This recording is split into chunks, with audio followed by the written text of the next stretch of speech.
لو أنت مدرب أو استشاري أو عندك خبرة وبتحاول تبيع كورسك أو استشارتك، خلّيني أقول لك الحقيقة دي، الناس مش بتشتري لمّا تشوف إعلان، لكن بتشتري لمّا تفهم قيمتك وتحس إنك خبير، وده بيحصل في الويبينار. في الفيديو ده هاشرح لك يعني إيه ويبينار، رقم 2 هاشرح لك يعني ليه من أقوى أدوات بيع الكورسات، ورقم 3 هاشرح لك إزاي تعمل ويبينار ناجح خطوة بخطوة.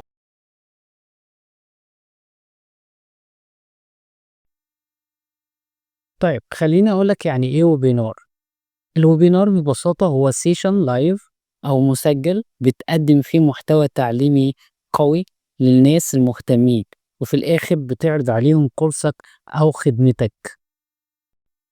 هو مش فيديو بيشرح المنتج، ده أكتر من كده، هو محاضرة فيها قيمة حقيقية بتكسب فيها ثقة العميل قبل ما تفكّر تبيع له حاجة. طيب خلّيني أقول لك ليه الويبينار مهم جدًا في بيع الكورسات.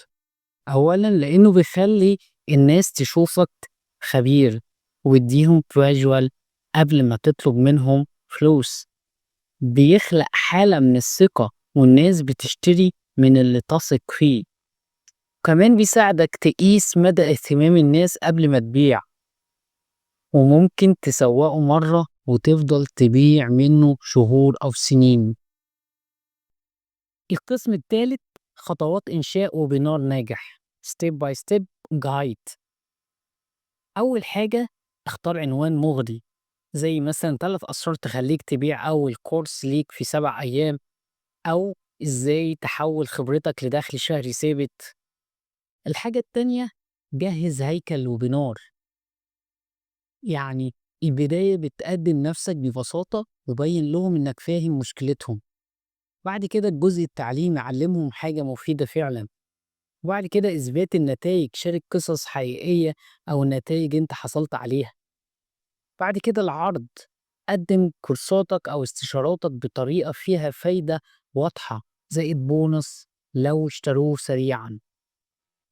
آخر حاجة الكول تو أكشن، اللي هو اتخاذ إجراء واضح، زي مثلا اشتري الآن من اللينك اللي بالأسفل، أو احجز مكالمة، أو كلمني على الواتساب. القسم الرابع اللي بعد كده الأدوات اللي هتحتاجها علشان تنشئ الويبينار. أول حاجة هتحتاج منصة لتسجيل الويبينار زي مثلا زوم، تطلق من خلالها الويبينار، أو في حاجة تانية اسمها ويبينارجيم، أو حتى جوجل ميت. تمام، تشوف الأنسب ليك إيه بتختاره.